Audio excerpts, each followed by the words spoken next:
الأجل الأجل يا صاحب الزمان الأجل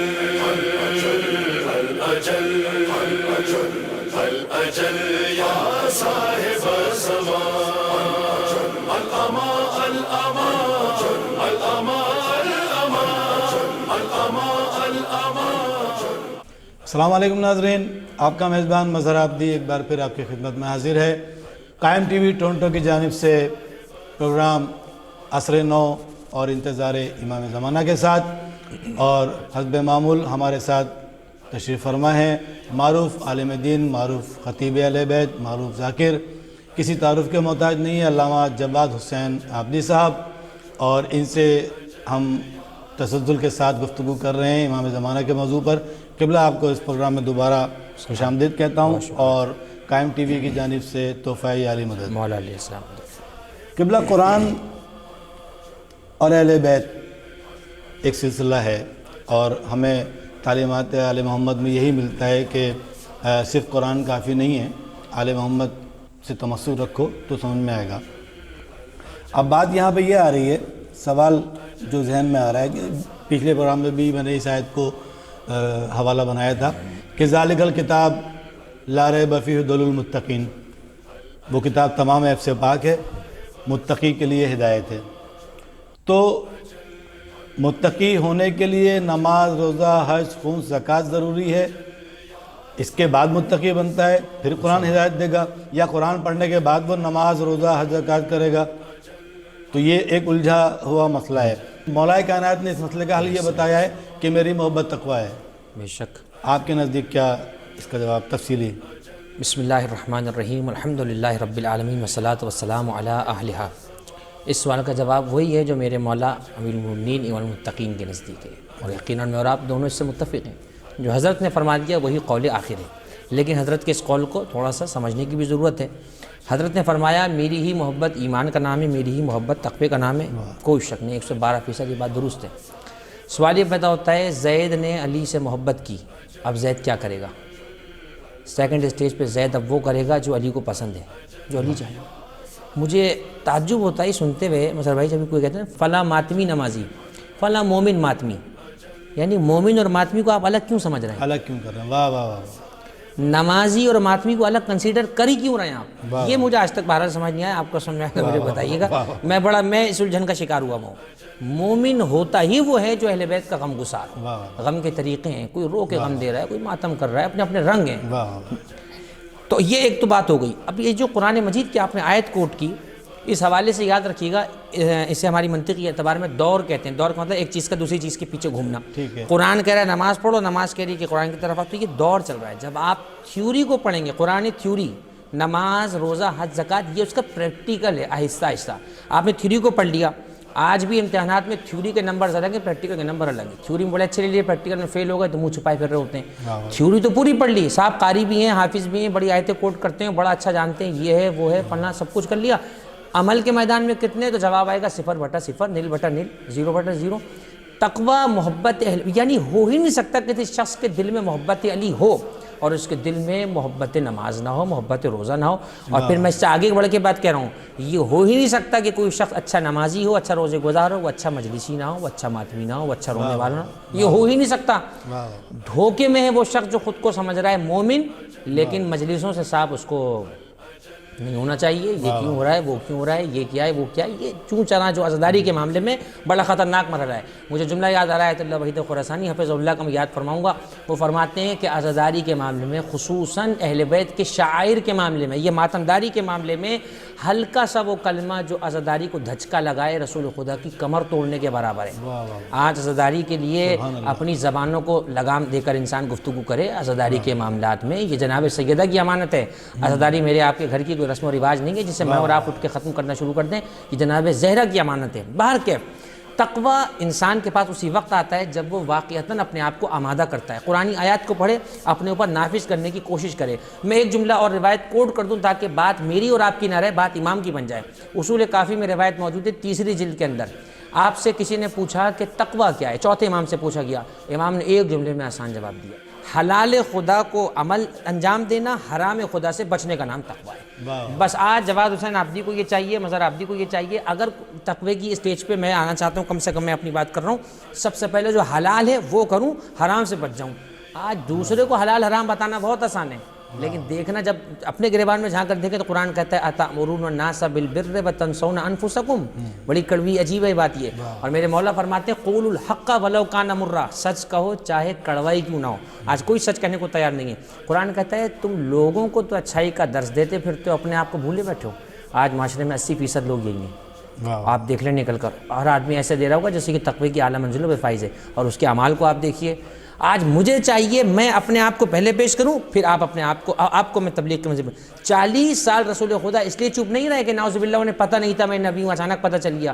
40 سال چپ رہے تاکہ پتہ چل جائے کہ جب محمد بندہ ایسا ہے تو پھر اسی کو زیب دیتا ہے کہ یہ اللہ کا نبی قرار پائے۔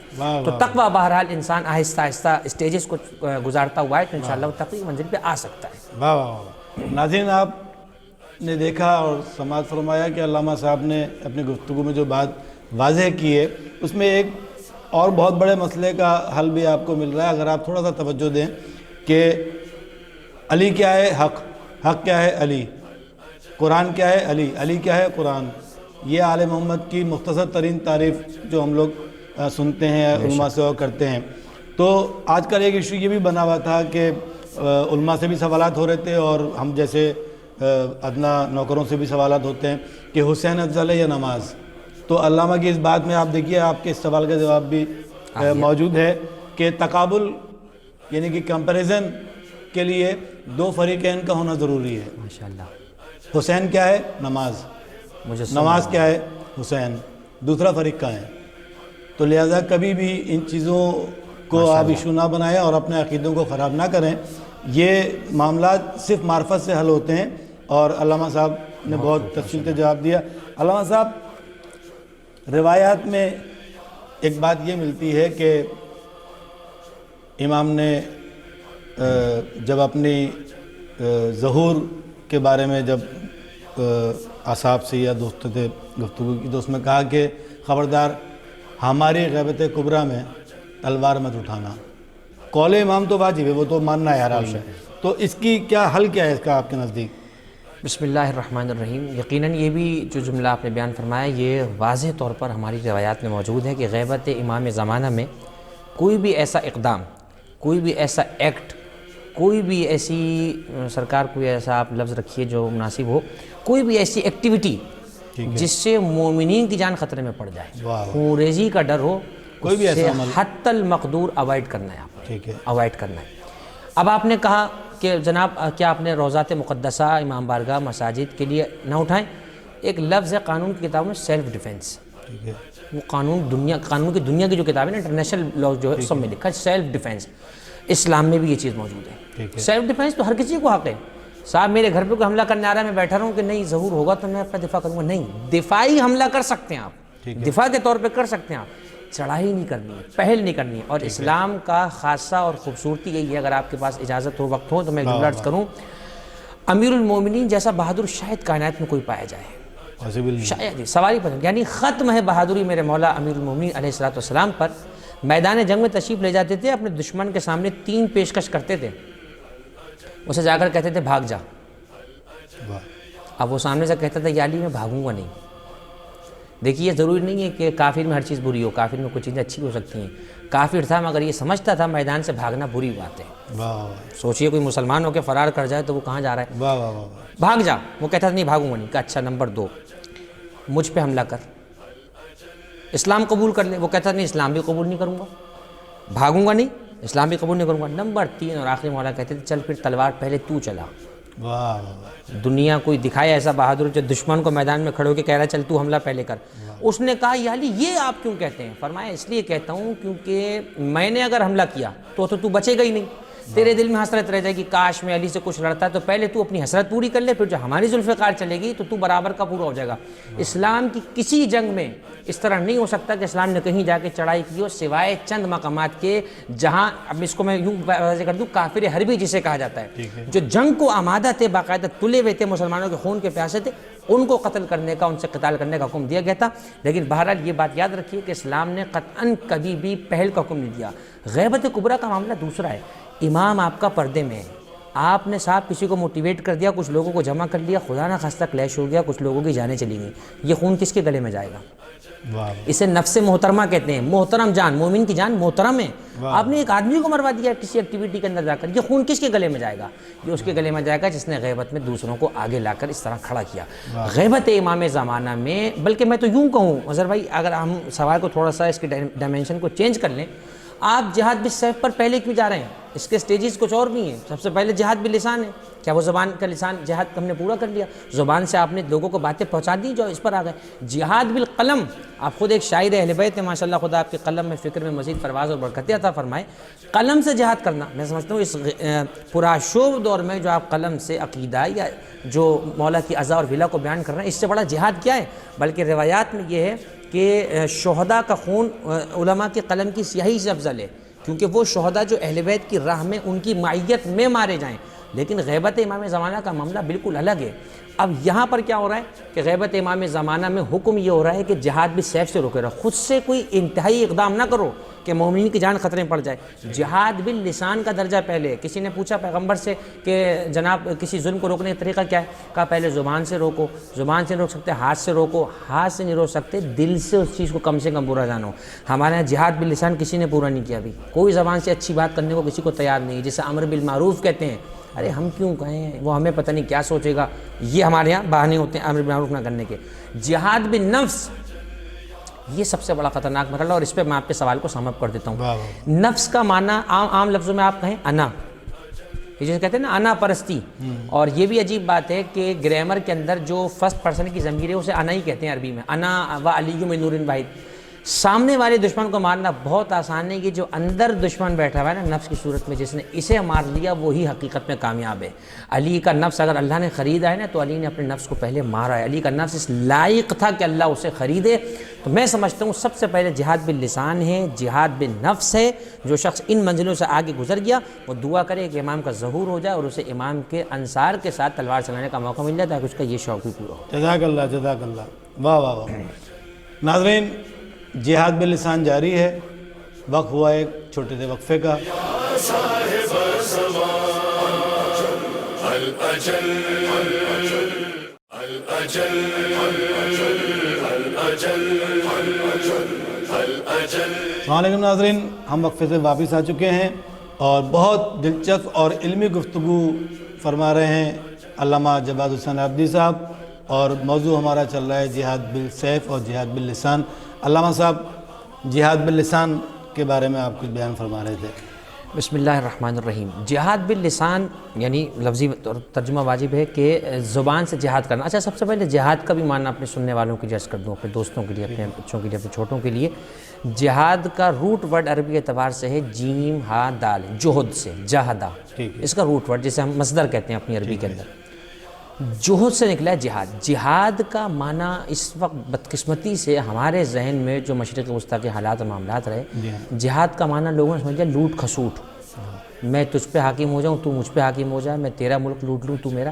نعوذ باللہ، جہاد مقدس فریضہ ہے اسلام کا، لیکن چونکہ غیر مقدس لوگوں کے ہاتھ میں چلا گیا تو لفظ بدنام ہو گیا۔ جہاد اسلام کا رکن ہے۔ جہاد کا معنی قطعاً یہ نہیں کہ زمینوں پہ قبضہ ہو، جہاد کا معنی ہے مثبت کوششوں کے ذریعے سے اسلام کے راستے کو ہموار کرنا، مطلب وہ قلعہ فتح نہیں کرنا، قلعہ فتح نہیں کرنا، جہاد کے ذریعے۔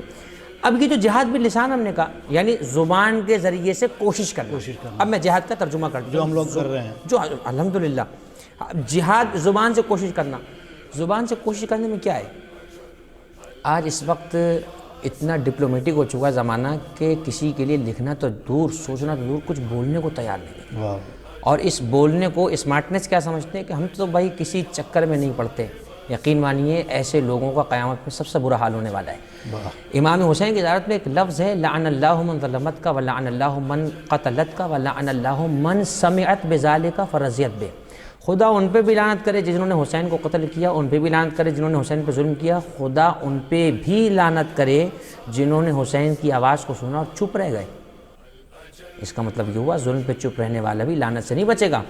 آج کم سے کم حق کے لیے زبان اٹھانا، اپنے دائرے میں رہتے ہوئے، تہذیب میں رہتے ہوئے، اپنے جناب ڈیزینیشن کو دیکھتے ہوئے، اپنے مرتبے کو دیکھتے ہوئے، یہ نہیں کہ آپ اپنے قد سے اونچا ہو جائیں اور کوئی ایسی بات کر جائیں جو آپ کے قدر لیول کے برابر نہ ہو۔ مثلا میں اس وقت گفتگو کر رہا ہوں طالب علم کے حیثیت سے، میں کم سے کم کسی مسئلے میں آرائے اہل بیت بتاؤں، اہل بیت کی رائے بتاؤں، اہل بیت یہ کہتے ہیں میں یہ کہتا ہوں، تو بہرحال یہ معاملات اس لائق ہیں کہ ہم اس پر توجہ کریں۔ اب جہاد باللسان کے حوالے سے بات ہو، جہاد باللسان کئی چیزوں میں ہو سکتی ہے، مثلا معاشرے میں، دوستوں میں، خاندانوں میں، آپ کے کولیگز ہیں، آپ کے دوست ہیں، تعلیم یعنی جس شعبے میں آپ بیٹھے ہیں، جو آپ کی گیدرنگ ہے ایکس وائی زیڈ، کوئی لین دین، آپ کی ایجوکیشنل گیدرنگ ہے، آپ کی فائنینشیل گیدرنگ ہے، آپ کی بزنس گیدرنگ ہے، جہاد باللسان کے ہے، سچ بات کی جائے، سچ بات کا راستہ ہموار کیا جائے، سچوں کو سپورٹ کیا جائے، اور اسی لیے قرآن نے کہا یا ایھا الذین آمنوا اتقوا اللہ وکونوا مع الصادقین، سچوں کے ساتھ ہو جاؤ تاکہ سچوں کی برکت یہ ہو کہ تم میں سچائی کی عادت ہو جائے۔ جو شخص اپنے لیے، مجھے نہیں معلوم کہ انسان دوسرے کے لیے فیصلہ کیسے کر دیتا ہے، امام نے فرمایا حاسبوا قبل ان تحاسبوا، اپنا حساب خود کرو اس سے پہلے کہ تمہارا حساب لیا جائے۔ نیب کا نام تو سب نے سنا ہوا، NAB چھوٹا سا لفظ ہے لیکن بڑی پریشانی میں ڈال دیتا ہے بعض اوقات کسی امیر کو اگر فون آ جائے۔ نیشنل اکاؤنٹیبلٹی بیورو، یہ کیا ہے؟ قومی احتساب کا ادارہ۔ تو ایک احتساب کا ادارہ یہاں ہے جس سے آپ اور میں بچے پھر رہے ہیں، اس کا احتساب تو اتنا بڑا ہے، نہ فائلز کھلنے کی ضرورت ہے نہ ریکارڈ نکالنے کی ضرورت ہے، آپ کا عمل خود سامنے ریکارڈ بن کے آ جائے گا۔ امام فرماتے ہیں جو شخص سونے سے پہلے اپنی اکاؤنٹیبلٹی خود کر لے گا اس کا حساب آسان ہو جائے گا۔ میں خود اپنے آپ سے پوچھوں جواد آبدی تم نے آج میں کیا کیا، میں اس سے پہلے مظہر آبدی پہ انگلی اٹھاؤں، مظہر آبدی مجھ پہ انگلی اٹھائیں، میں مجھ سے تو پوچھوں میں نے کیا کہا، اپنے آپ کو اپنے ضمیر کی عدالت کے کٹہرے میں جس شخص نے کھڑا کر لیا اور اپنے آپ سے کراس کوسچننگ کر کے سوال کیا تو نے یہ کیوں کیا، تو نے کیوں کیا، حقیقت میں وہی آدمی کامیاب ہے۔ لیکن آج عجیب معاملہ یہ ہے دوسرے پہ تو انگلی اٹھاتے ہیں مگر یہ نہیں سوچ رہے کہ ایک انگلی اس پر جا رہی ہے، چار آپ کی طرف خود اٹھ رہی ہیں۔ آج ہمارا معاملہ بہرحال یہی ہے، خدا ہمیں توفیق دے کہ ہم جہاد باللسان کے ذریعے سے معاشرے میں اصلاح کی کوشش کریں، نہ کہ معاشرے میں زبان کے ذریعے سے فسادات پھیلائیں۔ واہ واہ واہ، بے شک یہی بات اور یہی صحیح جواب تھا اس کا جو آپ نے بیان فرمایا۔ اللہ صاحب ابھی ہم بات کر رہے تھے کہ قرآن کے ترجمہ اور تفسیر کے حوالے سے یقیناً جب تک ترجمہ نہیں پڑھا جائے گا تو ہمیں میسیج نہیں ملے گا قرآن کیا کہنا چاہ رہا ہے، کیا حکم ہے شریعت کا۔ تو اب جب ترجمے کی بات آ گئی ہے تو زیارت ناہیہ میں ایک جملہ امام زمانہ نے، کیونکہ ہم فضائل آل محمد تو بیان کر ہی رہے تھے، مصائب کا بھی ذکر ہو جائے گا اس بہانے۔ امام فرماتے ہیں کہ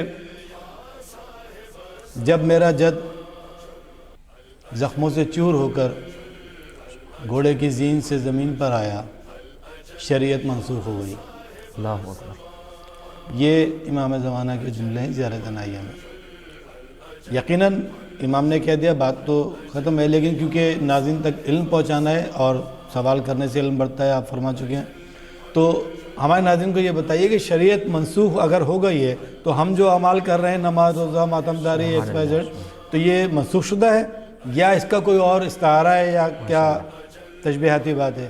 بسم اللہ الرحمن الرحیم۔ آپ کی ہمت کو داد پیش کروں، آپ وہ کوسچنز ریز کر رہے ہیں اور خود بھی مشکل میں پڑھ رہے ہیں، مجھے مشکل میں ڈال رہے ہیں، لیکن الحمدللہ مشکل کشا کا وسیلہ ہمارے پاس ظاہر ہے مولانا۔ زیارت ناہیہ مقدسہ مستند ترین دعاؤں میں سے، مستند ترین زیارتوں میں سے جو حضرت حجت عجل اللہ فرجہ شریف نے اپنے جد امام حسین کے لیے پڑھی ہے، اور میں اپنے آپ کو اس مقام پر خدا کا شکر ادا کرتے ہوئے قابل فخر اپنے آپ کو محسوس کرتا ہوں کہ میں نے ذریعہ امام حسین میں زیارت ناہیہ کا پورا ترجمے کے ساتھ ذریعے کے سامنے بیٹھ کے ایک دفعہ پڑھی ہے، اور یقین مانیے میں اپنے سننے والوں سے کہوں گا جب زیارت پہ تشریف لے جائیں تو ایک دفعہ ذرا زیارت ناہیہ دعا کی کتاب جو آپ کے ساتھ سفر میں ہوتی ہے ترجمے کے ساتھ ذریعے کے پاس بیٹھ کے پڑھیں، آپ کو کربلا کا میدان خالی نظر آئے گا اور لگے گا کہ آپ کو فرزند حسین کھڑے ہو کر سب کچھ دیکھ رہے ہیں، گویا کہ وہ تلہ زینبیہ ذہن میں لے آئیں، وہ مخیم ذہن میں لے آئیں، یہ مقام الاکبر، یہ قبر حسین، امام حسین کا جنازہ ہے، گویا کہ آپ کے ذہن میں سب کچھ آ جائے گا۔ جس وقت امام حسین علیہ السلام کو بے دردی کے ساتھ قتل کیا جا رہا تھا، اور آپ کو باقاعدہ لفظ روایت میں یہ ہے، چونکہ مقتل میں مجھے پڑھنا پڑے گا، کہ آپ کو باقاعدہ تیروں کے وزن سے زمین پہ جب زمین پہ امام حسین علیہ السلام تشریف لے کر آئیں تو اس وقت امام زمانہ زیارت ناہیہ فرماتے ہیں اُتِّلَتِ الشریعۃ والاحکام، شریعت ختم ہو گئی، شریعت سسپینڈ ہو گئی، ختم ہو گئی، احکام مٹ گئے، کیونکہ تم نے شریعت کا باپ گرا دیا ہے، تم نے شریعت کو قتل کر دیا ہے۔ لیکن یہ بات یاد رہنی چاہیے، جس وقت امام زمانہ یہ کہہ رہے ہیں اس وقت امام دشمنوں کی رد میں یہ بات کہہ رہے ہیں، یعنی یہ بات جملہ جب امام کا آ رہا ہے تو دشمنوں سے مخاطب ہے جملہ، یعنی امام زمانہ علیہ الصلوۃ والسلام فرمانا چاہ رہے ہیں، اے قاتلان حسین، اے قاتلان حسین کی اولاد، اے قاتلان حسین کے لیے سافٹ کارنر رکھنے والوں، یہ میرے جملے، تمہاری شریعت معطل ہو چکی ہے، تم چاہے نماز پڑھو نہ پڑھو برابر ہے، تمہاری نمازیں قبول نہیں ہوں گی کیونکہ تم نے مجسم نماز کو قتل کر دیا ہے۔ اچھا، یعنی کہ اس میں لفظ تم بھی ہے؟ ہاں، کم لفظ موجود ہے۔ یہ کیوں موجود ہے؟ اس لیے کہ امام زمانے مخاطب کر رہے ہیں، کیونکہ کم مخاطب کی ضمیر ہے، السلام علیکم، السلام علیکہ، تمہارے نماز اور احکام، تمہاری شریعت معطل ہو چکی ہے، یعنی اب تمہیں خدا توفیق نہیں دے گا کہ تم کبھی شریعت پہ عمل کر سکو، الا یہ کہ تم توبہ کر کر ولایت اہل بیت کی طرف واپس پلٹ آؤ تاکہ خدا تمہارے باپ دادا کے گناہوں کو تم پہ سے ہٹا دے۔ شریعت اگر معطل ہو گئی، بعض لوگ گمان کرتے ہیں، اور بعض لوگ دیکھیں بعض اوقات چیز صحیح ہے، اب یہ جو آپ نے لفظ پڑھا، اب میں جناب عصبیت میں اور ہٹ دھرمی میں کہوں نہیں مظہر صاحب یہ لفظ غلط ہے، آپ نے کیوں پڑھا، یہ حل نہیں ہے۔ حل یہ کہ اس کا آپ سولوشن پیش کریں، اس کا ایک انالائسس کر دیں نا، سوال کیا ہی چلی جاتا ہے، یہ انالائز کریں اس کو کہ یہ چیز کیا ہے۔ اب میں کہوں روایت ہی نہیں ہے، یہ جہالت ہے۔ میں سورج کو دیکھ کے آنکھ بند کر لوں اور کہوں سورج نہیں ہے، سورج تو ہے، لوگ کہیں گے آپ نابینا ہو گئے، آپ کو سورج نظر نہیں آ رہا۔ دعا میں جملہ لکھا ہوا ہے، اس کا معنی کیا ہے؟ اس کا معنی یہ ہے اگر شریعت واقعاً سب کے لیے معطل ہو گئی ہوتی تو سب سے پہلا مجھے جو جواب ملے گا وہ یہ ہے امام زین العابدین کو پھر شریعت کا کوئی مسئلہ بتانا نہیں چاہیے تھا، امام باقر امام جعفر صادق کو مدینے کے مسجد میں بیٹھ کے علم بانٹنا نہیں چاہیے تھا، امام موسیٰ کاظم کو جیل میں بیٹھ کے سوالوں کے جواب لکھ کے نہیں دینا چاہیے تھے، امام زمانہ کو اپنے غیبت کے دور میں شیعوں کے سوالات کا جواب نہیں دینا چاہیے تھا، ایک میسج بھیج دیتے، پیغام بھیج دیتے شریعت معطل ہو چکی جاؤ چھٹی کرو۔ امام کا یہ نہ کرنا بتا رہا ہے کہ شریعت دشمنوں کے لیے معطل ہوئی ہے، اہل بیت کے چاہنے والوں کے لیے تو تم نے اپنا دین کھو دیا ہے۔ اصل معنی تمہاری شریعت مٹ گئی، تم نے شریعت کو ختم کر دیا، لیکن چونکہ وارث شریعت زندہ ہے، شریعت اہل بیت کے چاہنے والوں کے لیے جاری اور مستمر ہے، اور یقیناً یہ اتنی بڑی نحوست ہے جو قتل امام حسین سے ان دشمنوں پہ پڑی ہے۔ اور یہی سے بات ایک اور واضح ہو جاتی ہے، وہ ایک روایت موجود ہے، خدا تمہیں عید فطر نصیب نہ کرے، یہ روایت اس وقت کی جب امام حسین کو ذبح کیا جا رہا تھا، ایک فرشتے نے آواز دی کہ خدا تمہیں فطر نصیب نہ کرے، خدا تمہیں عید نصیب نہ کرے۔ یہ کس کے لیے ہو رہا ہے؟ یہ اس کے لیے کہا جا رہا ہے جس نے امام حسین کو قتل کیا، جو امام حسین کے قتل میں شریک ہے، نہ کہ پوری امت کے لیے۔ میں پھر اپنے سننے والوں کو کہوں گا، اگر عید امام کے بعد ختم ہو گئی تھی تو امام رضا کو عید کی نماز پڑھانے نہیں جانا چاہیے تھا، کسی امام کو عید کا خطبہ نہیں دینا چاہیے تھا۔ اور پھر یہاں پر ایک بات ہے، لیکن ہمارا موضوع طوالت نہ پکڑ جائے، عید کا لفظی معنی لوگوں کو سمجھنے کی ضرورت ہے۔ عید کا معنی خوشی نہیں ہے، عید کا معنی اپنے رب کی طرف لوٹ آنا، کیونکہ عید کا لفظ عود سے نکلا ہے اور عود کا معنی لوٹنے کا ہوتا ہے۔ تو باہر کیف شریعت ان لوگوں کے لیے معطل ہو گئی ہے اور ابھی بھی ہے جنہوں نے قتل امام حسین کیا یا قاتلان امام حسین سے آج تک راضی ہیں۔ خدا سے دعا ہے کہ ہمیں وارث شریعت کے سائے میں سے شریعت پہ قائم رکھے جو محمد و آل محمد کی شریعت ہے۔ واہ واہ واہ، جزاک اللہ۔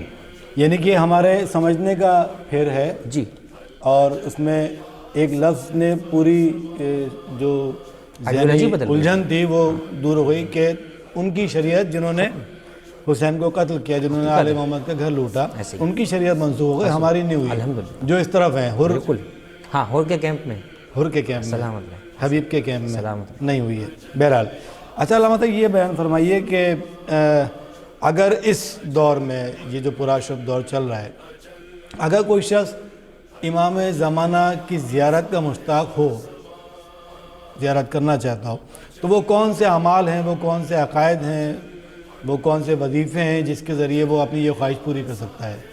بسم اللہ الرحمن الرحیم۔ سب سے پہلے تو اس آدمی کو میں سلام کروں گا جو اس دور میں امام سے ملنا چاہ رہا ہے، امام کو دیکھنا چاہ رہا ہے۔ کاش خدا ہم سب کو امام کے دیدار کرنے والوں میں شمار فرمائے، یہ گناہگار آنکھیں امام کے نور سے منور ہو جائیں، اس کو دیکھ لیں کہ جس کے دیکھنے میں آدم سے لے کر عسکری تک کا جلوہ ہے۔ جیسے امیر المومنین کے لیے نا کہ جس نے علی کو دیکھا اس نے آدم کو دیکھا، تو مجھے کہنے دیجیے جس نے مہدی کو دیکھا اس نے آدم سے لے کر محمد تک اور محمد سے لے کر عسکری تک سب کو دیکھ لیا۔ یقیناً اس کے لیے مختلف علماء نے اوراد لکھے۔ سب سے پہلے تو یاد رکھیے اسٹیج بائی اسٹیج، سب سے پہلے تو وہ تقوی کی منزل پر تو آئے۔ مثلا وہ شخص واجبات کو چھوڑ رہا ہے اور کہہ رہا ہے امام کو دیکھنا چاہوں گا، امام کا جواب آئے گا میں تجھے نہیں دیکھنا چاہتا، بے شک امام کا جواب آئے گا۔ اپنے معاملات کو درست کرے، اور یہ بات بھی یاد رکھیے گا، ایک شخص پارسا بہت ہے، نماز روزے بہت اچھا ہے، گھر والوں کے لیے وہ نیل بٹا نیل ہے، صفر ہے، لڑائی جھگڑے گھر میں آتے بچے سہم جاتے ہیں، جلاد آ گیا ابا مارے گا، ایسا نہیں ہونا چاہیے۔ باپ کو ذرا نگاہ رکھنی چاہیے، سختی والی بھی، لیکن اتنا بھی نہ ہو کہ بچے سہم جائیں، ایک بیلنس رکھنا چاہیے۔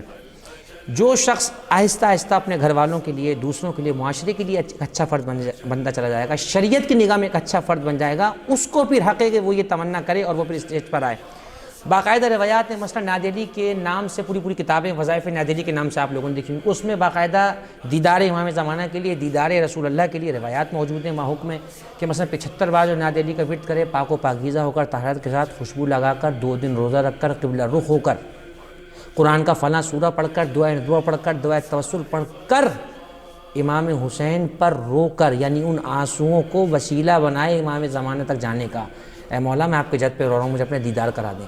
یقیناً امام زمانہ علیہ السلام کا اس کو دیدار نصیب ہوگا، اور پھر اس شخص کو یہ چاہیے کہ وہ یہ دیدار بتاتا نہ پھرے سب کو، کیونکہ وہ روایت بڑی خطرناک ہے کہ جس شخص نے میری غیبت میں ہمیں دیکھنے کا دعویٰ کیا وہ اپنے تک رکھے تاکہ اس کی برکتیں زائل نہ ہوں، تو امام زمانہ کو وہ شخص دیکھ سکتا ہے۔ 2 رکعت نماز ہدیہ کرے امام زمانہ علیہ السلام کی بارگاہ میں، اور اس کے بعد زیارت امام زمانہ مختلف کتابوں میں مختلف موجود ہیں، کوئی ایک زیارت پڑھ کر حضرت کی بارگاہ میں ہدیہ کرے، حضرت کی خوشنودی کے لیے ایک روزہ منت کر رکھے کہ میں مولا ایک روزہ آپ کی بارگاہ میں ہدیہ کروں گا، ان تمام اعمال کے بعد یہ معاملہ خدا پر اور ولی خدا پر چھوڑ دے، وہ جب چاہیں گے اپنا دیدار کرا سکتے ہیں، اور دیدار نہ ہو تو خدا را مایوس نہ ہو، اس لیے کہ مایوسی بڑی غلط چیز ہے۔ مولانا میں نے تو سب کیا، آپ نے بڑی باتیں بتائی تھی، بڑی چیزیں بتائی تھی، کچھ نہ ہوا، ہو سکتا ہے مولا چاہتے ہوں آپ کو ایسے دیدار کرایا جائے جیسا کسی کو دیدار نہ ہوا، تو آپ یہ یقین رکھیے کہ میں نے اپنا عمل پورا کیا ہے، میرا مولا مجھے ضرور دیدار کرائے گا، دنیا میں کرائے یا آخرت میں کرائے، لیکن اتنا تو طے ہے کہ مومن دنیا سے اس وقت تک مرتا ہی نہیں جب تک اپنے سارے معصومین کا دیدار مرتے وقت نہ کر لے۔ یہ شیعہ عقائد میں سے بنیادی عقیدہ ہے کہ مرنے والے کی جب روح نکلتی ہوتی ہے تو اس کے قریب 4 معصومین تشریف لے جاتے ہیں، تو اگر دنیا میں آپ کو بار ہم کی زیارت نہیں ہوئی تو کوئی بات نہیں، انشاءاللہ 4 معصومین کی زیارت ہم سب کو مرنے سے پہلے نصیب ہوگی۔ خدا ہم سب کی ان گنہگار آنکھوں کو نور امام زمانے سے منور فرمائے۔ انشاءاللہ یعنی کہ آپ کے بات کا لب و لباب یہ ہے کہ تجھے دیکھنا ہے وضو میرا، تیرا عشق میری نماز ہے، سبحان اللہ، جو بات کا اختتام تو یہیں پر ہوتا ہے۔ اچھا قبلہ، بہت دلچسپ گفتگو آپ سے رہی امام زمانہ کے حوالے سے بھی، اور یہ جو زیارت ناہیہ والا معاملہ تھا یہ اتنا شدید آپ سمجھے کہ اختلاف کا باعث بن سکتا تھا، کیونکہ دور جہالیت کا ہے اور جہالت اس حد تک آ گئی ہے کہ لوگ، آپ نے سنا بھی ہوگا، دیکھا بھی ہوگا، مشاہدہ ہے، مولا کا فرمان ہے کہ انسان مشاہدے کا شاگرد ہے، لوگ علی کو اللہ مان رہے ہیں آج تک۔ اس دور میں آ کر جہاں آئنسٹائن چاند پہ پہنچ گیا تو وہاں آپ ابھی تک علی کو سمجھ نہیں پائے، صحیح، اور علی کو اس لیے سمجھ پائے کیونکہ آپ کو تعلیمات آل محمد سے دوری ہے۔ ناظرین، بہت دلچسپ گفتگو رہی ہے اور بہت اچھے سوالات کے جوابات بھی علامہ نے دیے۔ یقیناً کسی حد تک تشنگی مٹ گئی ہوگی، آپ لوگوں کی علمی تشنگی مٹ گئی ہوگی۔ دامن وقت میں گنجائش نہیں ہے، پروگرام کا وقت ختم ہوا چاہتا ہے۔ انشاءاللہ اگلے پروگرام میں پھر اسی موضوع کے ساتھ حاضر ہوں گے۔ دیکھتے رہیے گا قائم ٹی وی۔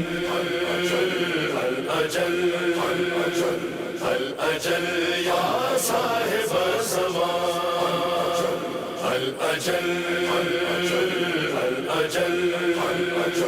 الأجل يا صاحب الزمان۔